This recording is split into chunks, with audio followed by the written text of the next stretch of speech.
everybody. So today Martin is going to show us the turn on the forehand. He is riding Dante, who is a 10-year-old Andalusian gelding that we've had in training for about 5 years. He currently competes at third level. So we'll just have Martin get started riding a couple turn on the forehands. So when we're riding turn on the forehand, we can ride so many different variations. I like to start with riding quarter turns. So I'll just have Martin demonstrate riding a couple quarter turn on the forehands. So you can see there how he's basically outlining a square with the horse's shoulders. And as he goes to make the turn, he pushes the hind end around. So you can see there that the right hind takes a little longer step across the horse's body. And this is a great exercise for loosening the horse's hips up, to get the horse obedient to the inside leg. It's just a really nice exercise. You can do it on really young horses. I like to start it actually in hand or with a rider in the saddle, and I'll go up and help the horse on the ground. I like to do that too. So we'll just see him ride another quarter turn. And just watch how that right hind steps across and under. So, good. So we can also ride half turn forehands, which is like a 180 degree turn. I like to do these at the top of the open side of the circle.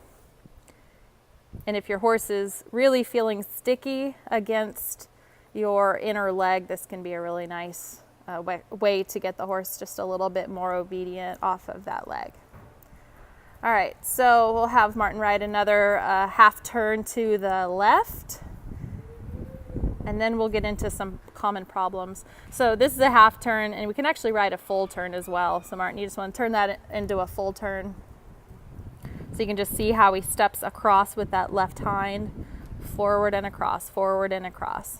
Good. So Martin keeps a consistent contact with the outside rein and a slight flexion to the inside as he rides the exercise. So now we'll see if we can get him to ride some common faults in the turn on the forehand.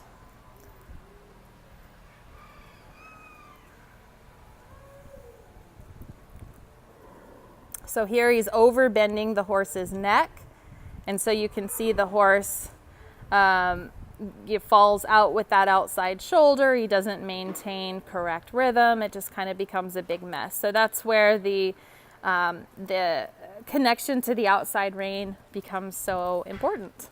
So you can make sure that the horse's neck really stays fairly straight. There's not a lot of bend in this exercise, just a little bit. It's kind of like the same amount of bend we'd see in a leg yield. So it's important that the horse's neck stays really quite straight. Just think a little flexion to the inside.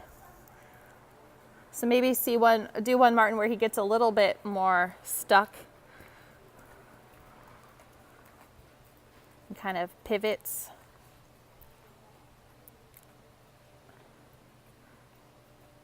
So you can see there, it just loses a little fluidity. And we really want to try to keep the rhythm as much as possible. And we can do a turn on the forehand from the halt, where the front end is a little bit more stationary. But in general, I really like to do them from the walk. So we just keep a nice fluid forward movement. All right, so that's the turn on the forehand. If you guys have any questions, just post in the comments and we'll try to help you out. Thanks.